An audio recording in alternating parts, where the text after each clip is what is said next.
Hello and welcome to the Alphagenix Podcast, where we discuss all things men's health, testosterone, and just overall health optimization. I'm Dr. Max, lead clinician at Alphagenix, and today I'm joined by Alex Ginsburg, who is a certified functional nutritionist and therapist whose work includes work around menopause support, autoimmune diseases, gut health, weight management, functional testing, and their interpretation. I think that covers most of it, but thank you for joining us today, Alex. Pleasure to have you. Thank you for having me. Pleasure to be here. Yes, you covered most of what I do. Yeah, well, it's a long, extensive list, and it's when as I was saying before offline, when I was researching about before the podcast, a lot of what your work involves is a little bit of crossover with what we're doing, obviously. But how did you end up getting into this work? What inspired the move into the area? What inspired it, to be honest, well, I started on a completely different path, which was politics and European politics. So that was my first career. I switched to nutrition because I myself started being inflamed by this type of life that I was having as a civil servant in the European Parliament. So that was one with digestive issues that started and inflammation flaring up. And secondly, someone in my family had huge digestive issues. So as I was trying to, I was confronted with this person that was constantly inflamed and was going through very big issues. I started discovering the gut role, the microbiome, digestion, nutrition, etc. So I was fascinated by that. I left my job and changed career path. Wow. Yeah. It's interesting, isn't it? A lot of people who end up in the sort of world of functional medicine end up coming from completely different fields. And politics is a new one for me. I've never heard someone, that's a new one for me, not coming from the world of politics into the world of functional medicine. How do you think, I mean, when did you start doing the work? Because it sounds like timing wise, because the gut's role in health has basically just been from being no one ever considering it to being almost become like one of the main areas of modern research, or at least in the functional space, it's become massive, hasn't it? It has completely. We're really understanding the central role in our health that really starts in the gut. It has a major important role. And what I keep telling my clients is everything starts in the gut. We have to fix that first. And they're like, no, but I have headaches. We are starting in the gut, and you'll see that the skin issues, the eczema, the headaches, the whatever you have, it's going to resolve by itself. So yeah, it's getting way more interest, and it deserves the interest it's finally getting. Yeah. Do you think it's because there's more? Is the interest not only the appreciation that the gut is so significant, but is it that there are more gut issues now, or is it just that we're recognizing that the link with the gut? If you see what I mean, does it? I see what you're both. Yeah, no, I get what you're asking. I think both. Certainly, we're understanding more. We're discovering this microbiome, which is considered a new organ or the last organ discovered as a central part in our health, and an enormous amount of roles and functions that keep us healthy. So that's one thing. So that's more of something that we've understood lately in the last, 20 years, 15 years or so. And the other thing is that, we are disrupted. We have disrupted digestive systems now. I mean, way more than before. I'm entirely sure. And this is due obviously to our lifestyle, the toxicity that is around in our environment, the plastic that is everywhere, especially around our foods. Water is always packed in plastic bottles. What else? Transformed foods, ultra processed foods. The agro industry has really playing with our health. So all of this, and the fact that we're not anymore really having the culture of eating calmly, of chewing, stressless, and really focusing on eating and chewing calmly on a home prepared food. This has all contributed to actually inflaming our gut and our digestion in general. So I think there's a lot of factors that actually we have to factor in this degeneration in our digestive health. Yeah, it's interesting, isn't it? Because it ties in with obviously the gut health impacts the hormonal health as well, but also we've had this sort of generational decline in, like, for example, men's testosterone levels over time. And people will say, what's the underlying reason behind that? But exactly like you said, with gut health, it's multifactorial, and it's you said there's environmental factors, there's lifestyle factors, there's stress factors, there's all of these things that kind of create the perfect storm in essence. When you mentioned, what I thought was interesting as well is about the gut's role with your menopause support. How does that tie in with the gut? How does the hormone, because that'd be interesting for people to understand how hormones are kind of impacted by your gut health and how that sort of system works in essence, because I thought that was interesting to see on your online information, really. Yeah, so two things. With women that are going through menopause, we see that there is already a change, if you want, in their balance of bacteria. So that's the first thing. We tend to lose some beneficial bacteria as we go through perimenopause and menopause. So things like bifidobacteria, lactobacilli, we see they're going down, and we have an increase of more inflammatory markers or bacteria. So that is obviously the first thing. I have a lot of women that actually come and start saying, oh, I feel gassy and I feel bloated and I'm starting to have allergies, and before I could actually digest things, and now I can't digest them anymore. And that's just a change in the, if you want, in the equilibrium of the diversity of the microbiome of a woman going through menopause.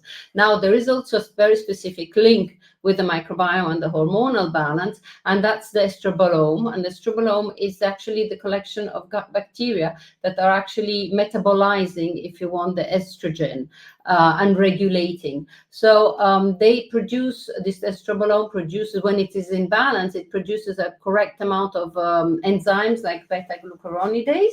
And this beta-glucuronidase, we can test it in stool testing. And this is really regulating, if you want, how much of the estrogen is reabsorbed and recirculates or not, or it's evacuated through stool and urine from the body. So we see immediately a link with this, with the gut health and the hormone, and how the gut, how this microbiome has a role in regulating actually the amount of estrogen that is reabsorbed or eliminated from our bodies. So those are the two main ones.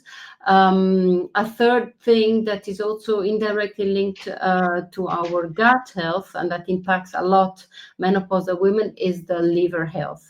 Very often liver is a little bit burdened with lifestyle and things, toxicities and alcohol and stress, etc.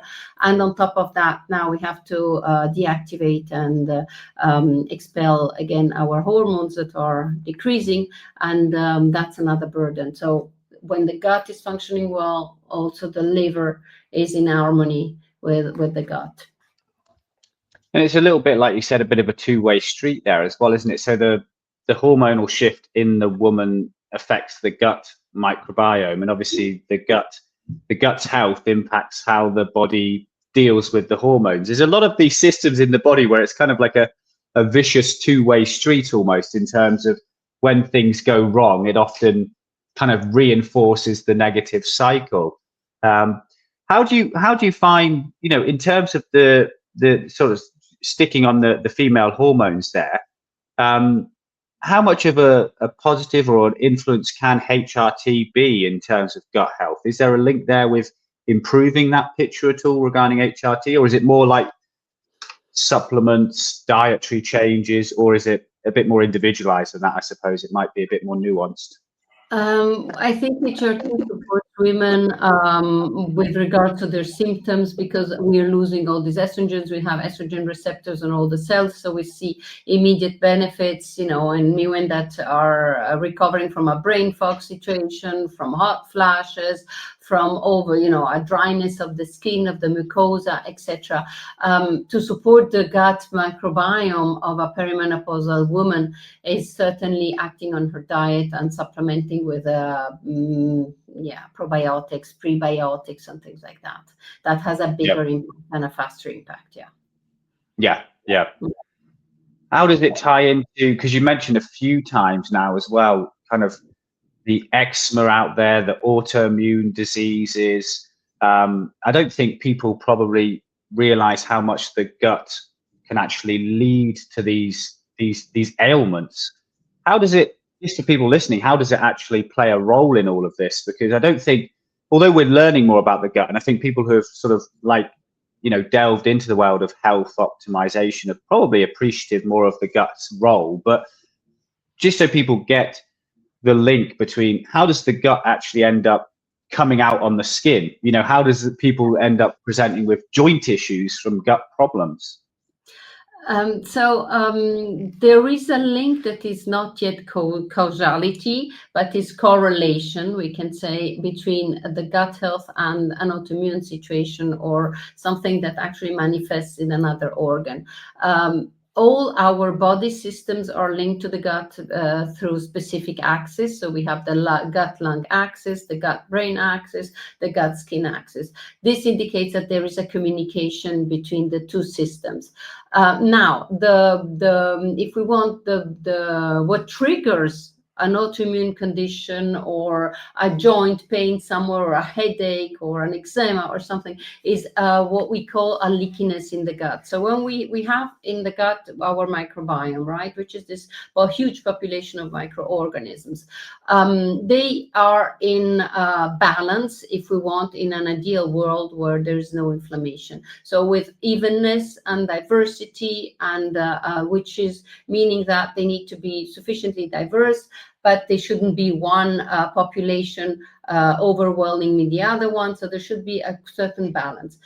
When the gut is inflamed by lifestyle, stress, lack, deprivation, lots of jet lags of traveling around the world, improper diet, which is not feeding our microbiome, etc., we get to a point in which inflammation is leading to a dysbiosis, and a dysbiosis leads to a leaky gut, meaning that we have to know that between our gut and the rest of our body, there's just one layer of endothelial cells, and these cells, they open up a little bit and they close again with a protein that's called a tight junction, which leads why do they open? They open a little bit when we eat and we have digested, and actually the nutrients have to pass through and reach the rest of the blood and the rest of the body.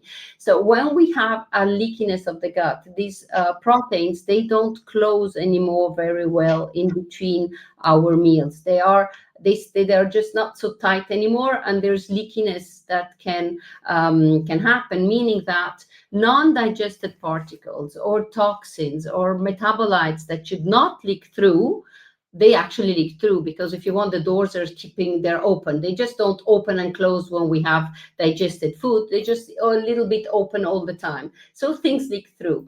Now, on the other side, there's blood, obviously, and they leak in the blood. And there is an immune reaction with the immune system that is in our gut lining and in our blood, that we have an immune reaction. And an immune reaction can be of any type. It can be a thyroid, it can be a skin issue, it can be a rheumatoid arthritis or anything. It just depends on where actually the particles circulate and fix themselves in which places of our body. And very often it's something where we are a little bit weaker. So if we have a history of weakness of thyroid in the family, very often we're going to have an autoimmune condition and a hypothyroidism that is an autoimmune one, like a Hashi. So I really see a joint pain, a migrating joint pain. It's clear that we are having a gut issue, a leakiness of the gut, actually. Yeah, it's fascinating, isn't it? It's fascinating that the fact that all of these systems are so interlinked, but also that the gut kind of is one of the main foundations when it comes to being that barrier as well. How do you how do people who are sort of listening, if they're kind of saying, oh, I have got eczema, or I have got this autoimmune condition, or I've got this thing where I don't feel quite right constantly, is there a way that they can discern whether it's a gut origin problem or whether it's a separate skin issue, for example? Do you have to have, what I'm getting at, I suppose, is, do you have to have symptoms of a gut problem to have a gut problem? Do you have to have bloating or diarrhea or anything like that?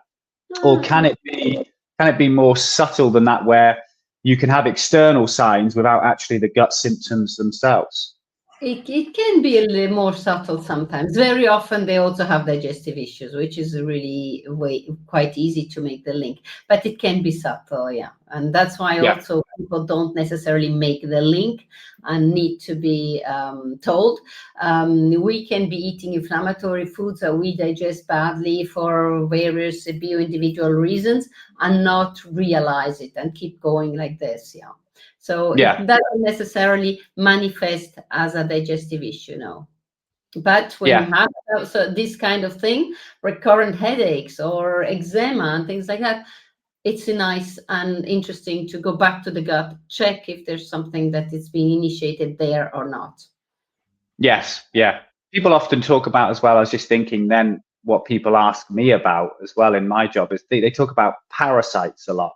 Is that something you see a lot of, or is it more, does it tend to be more an imbalance issue, or is there quite a lot of parasites out there? Because people are doing these cleanses, these parasite cleanses blindly because they don't do any tests or anything like that. But do you see a lot of parasites, worms and things like that, or is it more microbiome?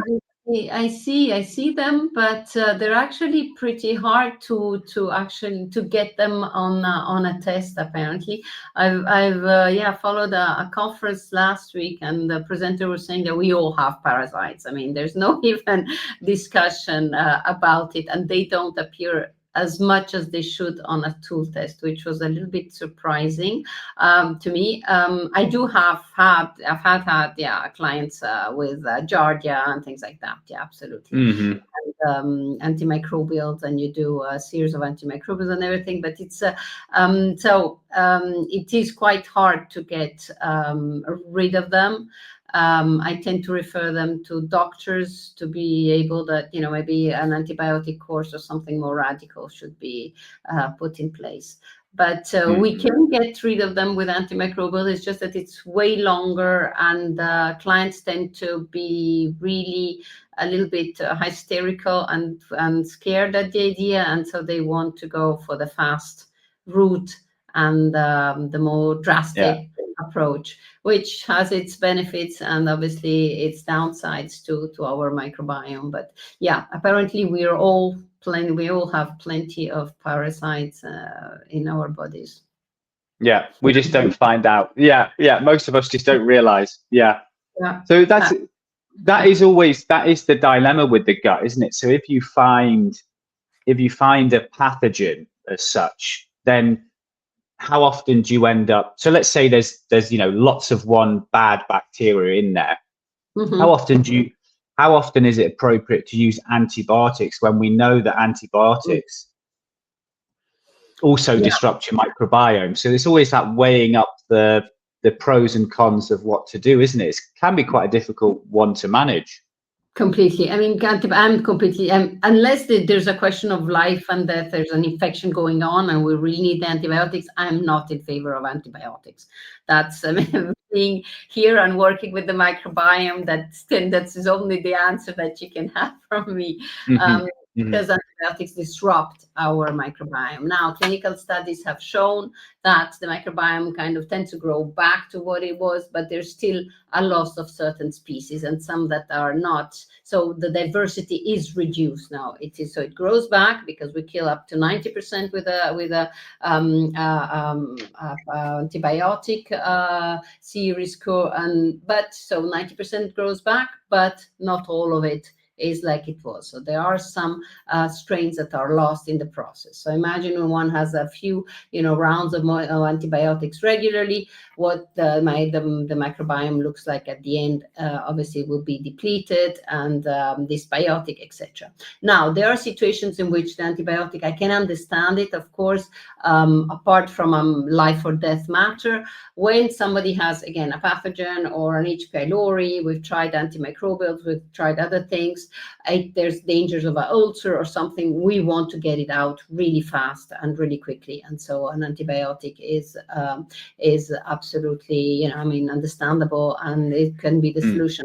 There are other situations like a SIBO or a Clostridium difficile. We've seen how disruptive that the antibiotics are actually, and that antimicrobials or other things repopulating the gut are the better way to go. So it depends on what there is there and and the extent of it. Because on H. pylori, I've had tons and tons of patients with H. pylori in the stomach, and we've managed with specific probiotics and products and antimicrobials to get it out. Now, if there's the dangers of an ulcer already, that's maybe better to go faster.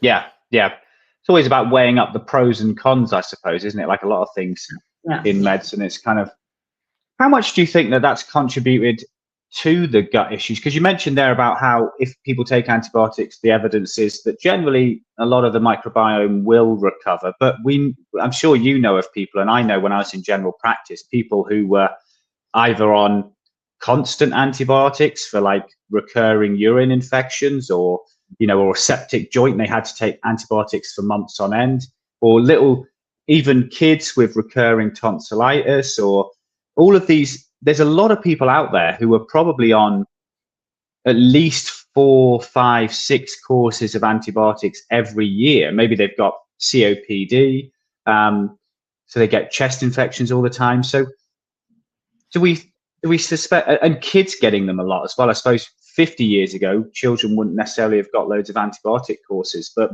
do you think that's probably maybe had an impact on these sort of gut issues that we're seeing more commonly now? Because it completely, absolutely. I mean, antibiotics have disrupted. Clinical studies are very, very clear. Now, there are basic things that contributing to feeding our microbiome and into a well, even and diverse microbiome. This is obviously the way we are born, if it's a C-section or if it is a a natural birth. There's a huge impact because the microbes that will be feeding the microbiome of the kid will be different according to the type of birth. We've seen that the breastfed kid has a completely different also microbiome, because the breastfeeding actually contains prebiotic that feed the microbiome, contains antibodies from the mom that will also help develop the immune system. So there too, milk, a bottle, a kid breastfed with a bottle, or a breastfed kid, they're completely different profiles. And obviously the third big one is the antibiotic. So a kid that was born with a C-section, was not breastfed but had a bottle and a course of antibiotics. I mean, that's really adding up all the negative things, or the things that impact negatively the microbiome, and then that is a vicious circle. More antibiotics, more infections, more antibiotics, and so we go. So the good thing and the one important thing would be to really be aware of that, and when there's necessity of an antibiotic, by all means we have to give the antibiotic, but then really think about building back the microbiome as much as possible, because it is really there's a window in which it is still very much can be modulated easily, and that's until 3 years of age. So in that window we really have to feed the microbiome of the kids as much as possible, especially if they were confronted to no breastfeeding, C-section, antibiotics, etc. So yeah, it's kind of like insult after insult in a sense, isn't it? And you can see there, even when you're describing those patterns, how the rates in the youth will be increasing, because we'll obviously have more C-sections, not much breastfeeding nowadays, and then antibiotics are pretty commonplace at any age. And kids from my GP days weren't excluded from getting plenty of courses of antibiotics. When you say about, is there generalizable advice for gut health in terms of, so for someone sort of listening in, they haven't had a gut test, maybe they don't have severe issues or symptoms, but they're thinking, you know, listening to this, obviously gut health is very important. Is there like a basic set of rules or advice to say, you know, obviously avoid antibiotics when not absolutely necessary, but is there sort of like a, you know, avoid this, do this, do that for most people out there? Yeah, for sure. Absolutely. So diet is the first one, of course, and that plays a huge role because these microorganisms need to be fed, right? So we have to feed them. And what feeds them is fiber. So obviously vegetables and fruits and having more of a plant-based diet will feed more our microbiome. That's the first thing. The second thing, being quite attentive to not exceeding things that actually harm the microbiome. So that would be drugs of all sorts. Also, you know, a Tylenol, a paracetamol, however you call them in the UK, they have different names from one country to another one. Not only antibiotics, all types of PPIs, all types of medication, drugs will impact negatively the microbiome. Sleep deprivation, changing the circadian rhythm and jet lagging one with lots of trouble all year long, that is another impact.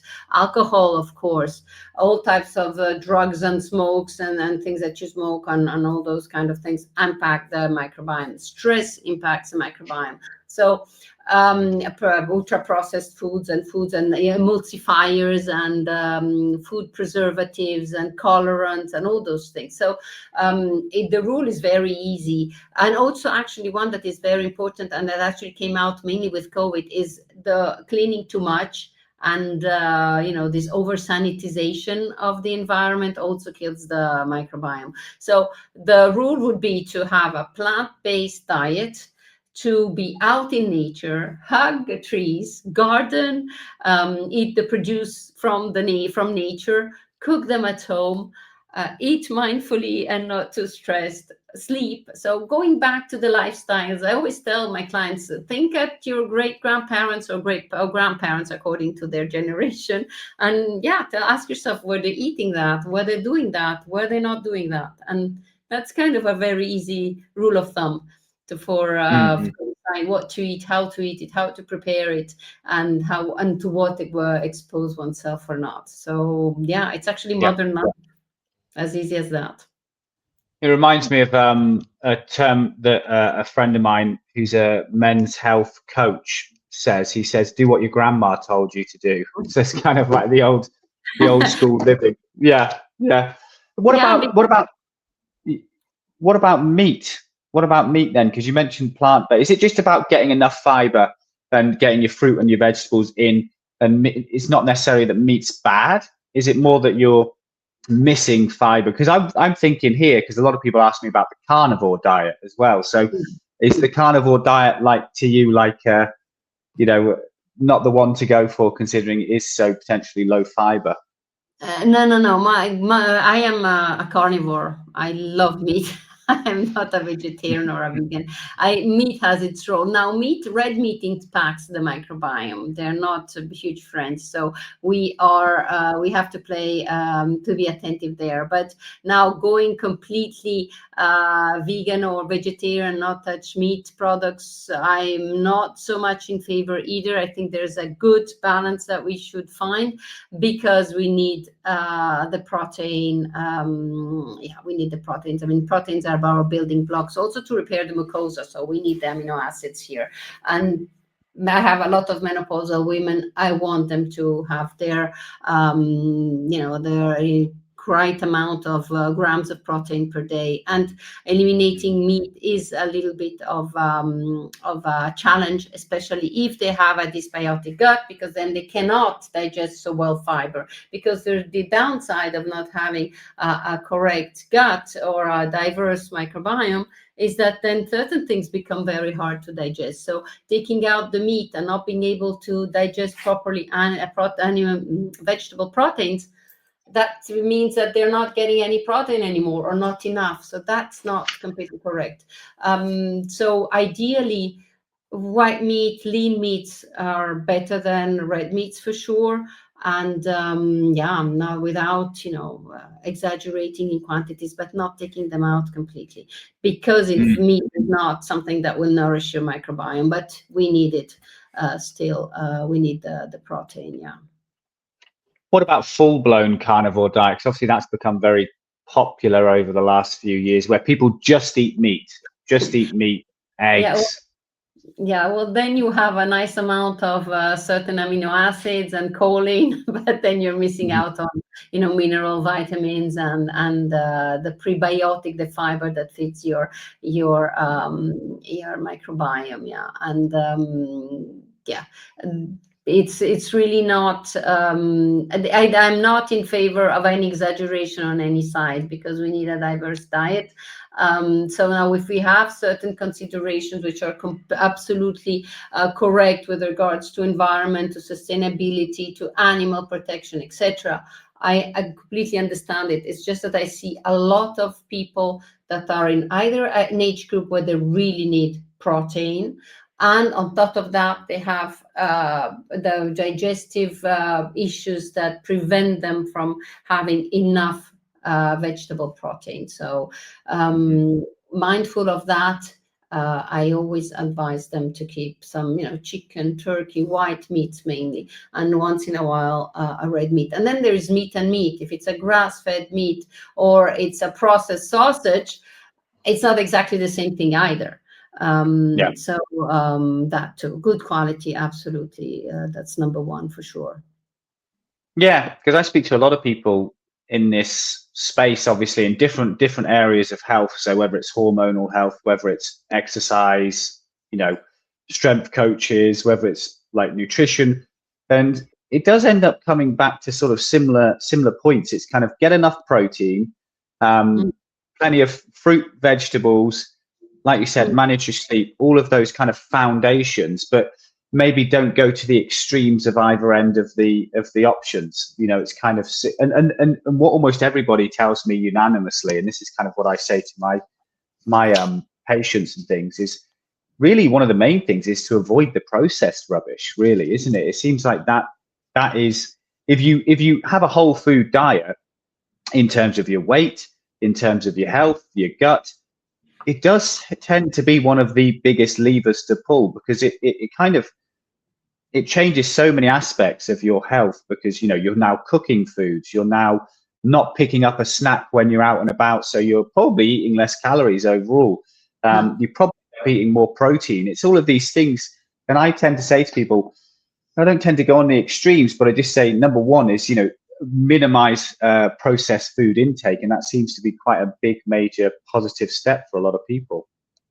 Yeah, that's certainly number one. One thing that we might be mindful, because you mentioned people that were exercising a lot, too strenuous exercise also disrupt the microbiome. We see athletes the very, very high level that have terribly dysbiotic gut.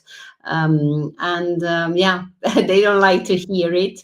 I've had a few discussions with some physical trainers that are only protein and muscle, which is good. It's great. It's absolutely important. But when it is overly strenuous, when you really push it, you also are impacting negatively the gut. Now, sitting and sedentary life, it's terrible for the gut. We need to move. We need to, facilitate digestion, the internal motor complex, and all the movements and peristalsis that we have. It helps digestion. It helps bowel movement. It is important for the microbiome. We, especially if we are in nature, we're also breathing and we are in contact with other microbial ecosystems. So everything about regards to movement is important and helps the microbiome.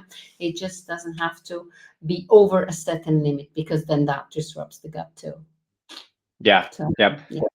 Is that because of the stress on the system from kind of overdoing it? That stress feeds into the disrupts the gut microbiome, or is it anything in particular about these athletes who are I don't know, is it something to do with their diet? So it has to be that, like, for example, a bodybuilder who steps on stage has to have a very specific diet. So you often, by the end of it, extremely low calorie, high protein to kind of get really lean, when they get sort of really, really nipped in. Yeah. But is it just the stress on the system? It's kind of just if you're over exercising, then you are obviously having an impact, and it can impact your hormones and things as well. But is that the mechanism, or is it multifactorial, do you think? Multifactorial, it's both. I would say the diet being only made of protein or energy bars and those protein powders, obviously there's nothing that feeds your microbiome. And the second is an extreme amount of stress that you're putting on your system. Yeah, it's both. I mean, we have to understand they're living microorganisms. They want to be fed. So sometimes another thing is that diversity of food is really important, because I would have someone coming in and like, oh yes, I eat fiber. I have salad and tomatoes. And I'm like, yes, and what else? And it's like, an apple here and there. I'm like, it's not enough. I mean, there are trillions of microorganisms, and they all have different tastes. One wants broccoli, the other one wants cabbage, the third one wants carrots. I mean, you have to have a diverse diet to be able to provide the right amount of fiber to the biggest amount, let's say, like that. Yeah. So yeah. But going back to your previous question, it's both. It's a stress on the diet. It's completely off. That's interesting you mentioned that about the diet variation, because some people go on diets or they'll have a trainer, and it just reminds me that a lot of people almost have a set daily routine of, let's say 2 eggs for breakfast, a slice of sourdough, lunch is chicken, salad and rice, and dinner is, a piece of meat and these vegetables. So what you're saying, which is interesting, is actually having that dedicated or, recurrent meal plan is probably, well, not good for your bowel microbiome, because you need that diversity of diet and nutrition and things.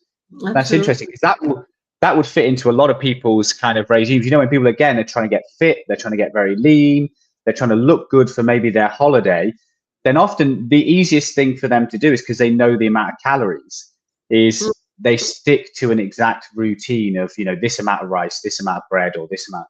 But obviously what you're lacking there is that diversity for your gut health. So I've never really fully heard that articulated to a point where that makes good sense, actually. Polyphenols, you have to have the whole, rainbow. Eat the rainbow, we say. So yeah, you can't just have the same foods, because you will be feeding. Apparently, you're feeding only a certain population of your microbiome. We have a lot of different species, and you want to feed them all. You want them to be, fed. So and sustained. So that means different types of fibers, different types of foods, for the vitamins and the minerals and the proportions of those things. Also, it's really important to have the full colors that nature is giving us. Again, thinking back at our ancestors, they were gardening, and they wouldn't only have salads and tomatoes. They would be growing many things, and when one was eaten, then they'd switch to another one. So they would have even more variety than us, and seasons too. I mean, they do grow. Yeah. So yeah, I often have clients that seem to be on, as you were saying, for easiness, for organization of their daily life within, the stress component. They don't have time to think. They don't know how to cook certain things. They don't even recognize them when they go shopping for food, and they just buy always the same 2-3 things, and breakfast is fixed to the same thing. You can change breakfast. It's good to have a diversity. You have to give your body, the full spectrum of polyphenols, of vitamins, of minerals, of proteins that they're out there, and they're different. So eating diverse foods is also part of staying healthy. Absolutely.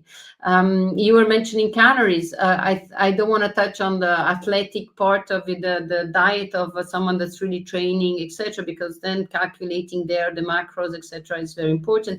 But when someone is trying to stay fit or lose weight or anything, we have to understand that counting calories is an outdated approach to really weight management, because obviously 100 calories from a piece of meat is not the same as 100 calories from, I don't know, yogurt, ice cream or a cake or whatever, candies or whatever you can think of. So so it's more having a balanced meal with diversity, some protein, lots of fiber, and a little bit of carbs, and going back to our roots also a lot. Yeah. I see it also in many clients that come from different countries. They're Indians and they've moved to Europe, Switzerland. You'd think Switzerland has this great clean food, which is true. I mean, the levels of control are quite high here. And then they're completely dysbiotic and they just can't digest anything anymore. So I tell them, how do you eat? And they're all of a sudden, they've been living all their life in India with their foods, and they switch to Western diet. And they're quite, always, the kids especially, very attracted to this, Western fast food kind of approach. And they're completely dysbiotic. And I'm saying, well, go back to your diet. Your microbiomes used to be eating those spices and those herbs and those foods prepared in that way.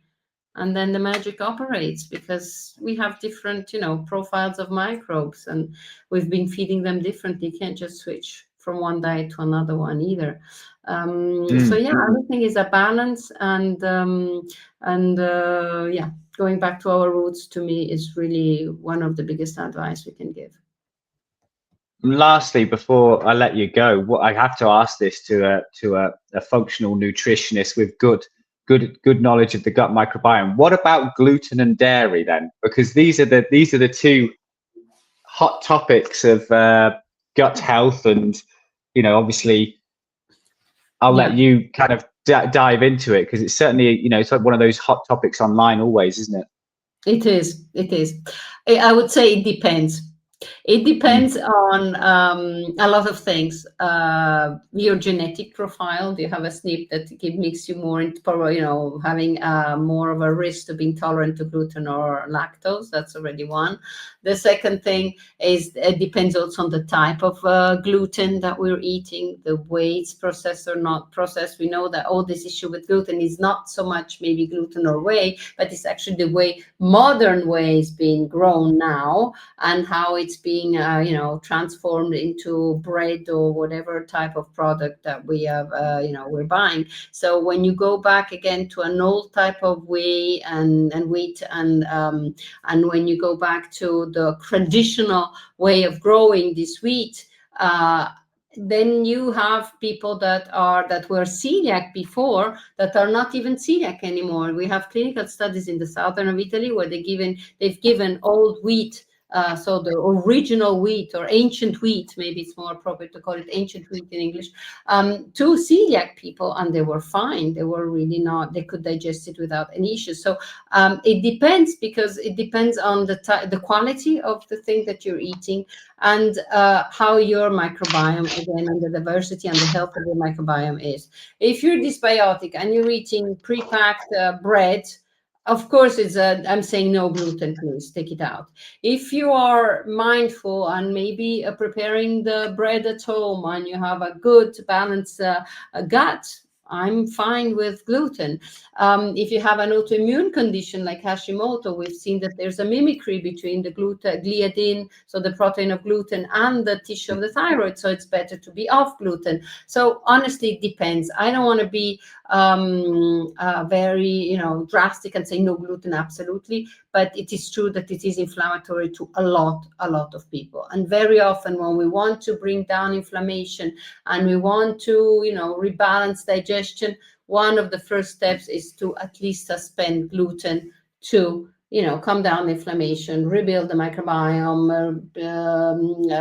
address the intestinal permeability, etc., and maybe potentially reintroduce certain types of gluten or certain types of grains. From the dairy, again, it depends on the quality. That's first thing, of course. Again, it's always about quality. It depends about quantity too.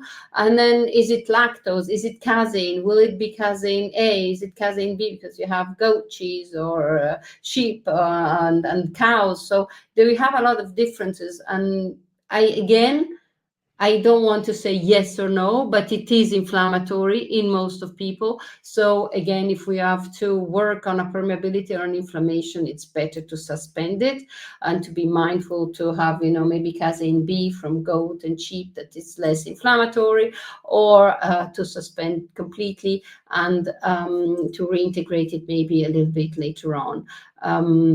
So it depends, honestly. They are inflammatory to most of people, but I hate to say absolutely no gluten, no dairy, no. That's I don't think we as human also work with that. And if we start having a huge frustration, it's not going to help. So one step at a time. Yeah. And like you said, it can be a temporary removal whilst everything heals up, and then, like you said, they might be able to tolerate fit in the future as such. Because I think that's what happens with a lot of people in a lot of these circumstances, even people who start going fully carnivore, is they feel better because, like you said, a dysbiotic bowel can't necessarily cope with fiber until it's fixed. But longer term, it's better to work out what's actually going on, fix the issue, and then you're going to feel better in general, but also have the benefits of all of the options out there. I find it fascinating as well. You mentioned about the gluten, the fact that it's the modern methods and the modern problems with it that are largely at play rather than necessarily the old school gluten. That's fascinating. Yeah. Yeah, the way it was grown and the pesticides and everything, the genetic modifications after World War. Yeah. There's one thing that it's important to point out, which you mentioned, is the elimination has to be very often temporarily as we work for something to rebalance a gut. Mm-hmm. When people, as you were saying, eliminate and they feel better because they're just on meat and they think the issue is solved, they're just, working against it. Actually, it's really going to degenerate more and more. So all type of elimination is correct if it's temporary and if we're working to rebalance the gut. So an individual that just decides, on its own to eliminate and goes on a very limited diet that makes him feel good because he can digest the meat and he has no fiber, this is not addressing the problem in the right way. This is really, really going to, impact the gut negatively in the long run way more. So elimination, kicking the can down the road. Yeah, just kicking the can down the road. Really, so much in fashion, this elimination, and we think we fix things because we've eliminated them.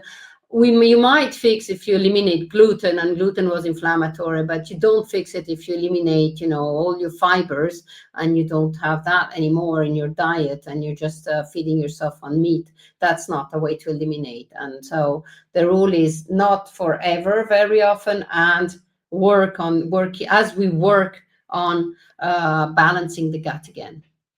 Yeah. And test, don't guess. Yeah, exactly. Yeah. It's fascinating what comes out from those stool tests. I say we're never disappointed. Yes, yeah, absolutely. So if someone's been watching this or listening in and they think, I want to work with Alex, I want to speak to her about my gut issues or my gut test result, where do people find you? They find me on my website, the easiest. So that is nutrition-therapy.ch. Lovely. Or they can just put Google my name, Alex Ginsburg, nutritionist, and they'll find it too on Google. So very easy. Perfect. Well, thank you very much for joining us. It's been you've been very generous with your time, and I think it's been hopefully very useful. It sounded very useful to me, and I think a lot of people will find it very useful to understand a bit more about the gut and the general advice. But as you were saying and implying as well, it's important if people do have an issue to actually work out why the problem's there rather than necessarily blindly just chucking this out, chucking that out, or throwing this in. I think getting tested is really important. Yeah, they have to address it. Absolutely. It doesn't get better, it only gets worse. Yes. Yeah. Well, thank you very much for joining us. Thank you for having me. Pleasure. Bye.